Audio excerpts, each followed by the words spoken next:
Welcome everyone, and thank you first for being with us today and for participating in this second preparatory symposium on the themes of the next international exhibition of the Triennale Milano, the 33rd of its history, which began in 1923, almost 100 years ago.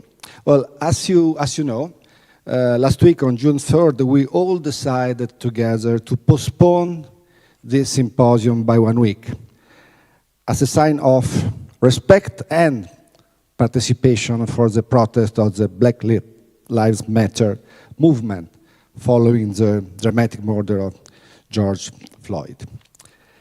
Well, if we start this symposium today, it's not because something has changed in the living condition of, and rights of the minorities that inhabit the planet. Nothing has changed, and nothing could change in a week. On the contrary, the murder of George Floyd has exploded the awareness that today we are living a crucial moment of rethinking the evolution of our species. Actually, we are living a unique moment in history, a moment in which the climate crisis, which became evident to everyone in 2015, and the crisis of the economical development model that exploded with the financial collapse of 2008, have added, following the coronavirus pandemic and the murder in Minneapolis, the awareness of the crisis of our relationship with the sphere of natural phenomena and the fundamental certainty that there will be no prospects for an evolution of the human species if we do not first face the surge of racism and social injustice with courage and new determination. A theme, that of social justice, to which we have decided to dedicate our next symposium, as Joseph Grimm, director of the Italian Design Museum, will illustrate at the end of this dialogue. If we are here today, it's because we would like to try all together to make the next international exhibition start off on the right foot. Considering the formidable intervening of these four great crises and the imbalances that altogether determine and exaggerate social and economic relationships between us humans, thus accentuating the distances between rich and poor in the world. The financial crisis, the climate crisis, the pandemic crisis, and the crisis of social justice are both an ancient legacy and the greatest hindrance to any evolution of our life on planet Earth. And there is no doubt that it is precisely in the intervening of this crisis that brings the prospect of our extinction closer together. I would like now to introduce our exchange of opinion and thought, starting from a brief reflection on the concept of fragility.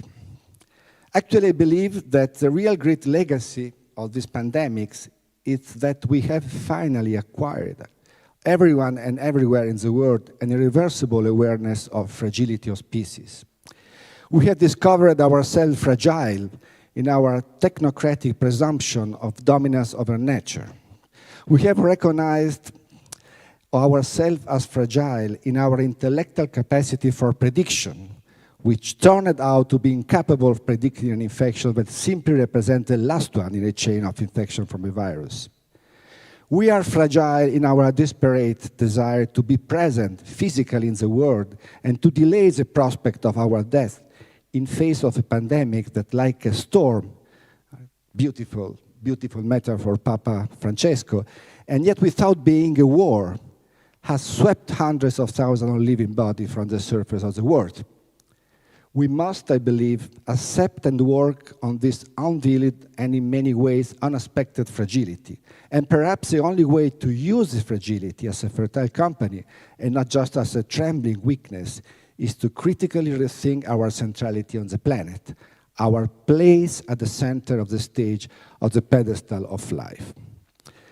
Reasoning about a new anthropocentrism does not necessarily mean choosing a decentralized position and lulling oneself into a sort of ontological relativism, but rather favoring a sort of double simultaneous movement. On one hand, learning to conceive human life by understanding it as that of living species immersed, like the other, in the Greek miscellany of life, as Emmanuel Coccia keeps reminding us. This means measuring and calibrating every gesture, every policy, every decision that operates in the presence of the world and of the city and spaces, taking in account the perspective, expectation, and needs of the other living species. It means to decentralize oneself starting from an empathic point of view, which assumes the point of view of the other, that of every living species as a necessary resource for every action in the world. Therefore, as a measure and potential correction, both in the sense of resizing and in that of extension of our actions. On the other hand, it's indisputable that the centralization is born and now creates a condition for a cognitive straightening. Not only because, as James Livelock and Ercilia Vado-Scarpetta showed us, the vision of the Earth as a unitary ecosystem was born from a visual optical decentralization, but of seeing us from moons or Mars, a decentralization that needs all our wisdom, technological, and the will to dominate the world.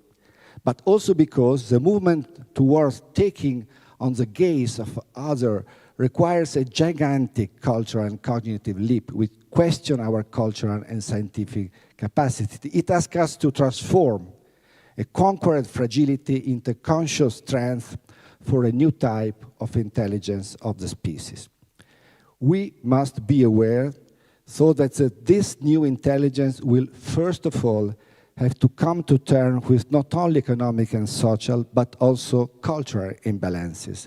We still condemn our species to unacceptable forms of racism and contempt for minority rights. In the gigantic portion of the world that we do not yet know, we will have to introduce the point of view of minority, of those who have no voice, of those who live in unacceptable condition of poverty and lack of rights, of those who pay for all the effects of global warming, desertification, the lack of water and food. With the 23rd International Exhibition, we would like to understand how to stage and show the crucial interweaving of these four crises that upset our lives today and cultural, political, and research projects that aspire, thanks to a new anthropocentrism, to face them with a new courage and a new determination. Thank you so much.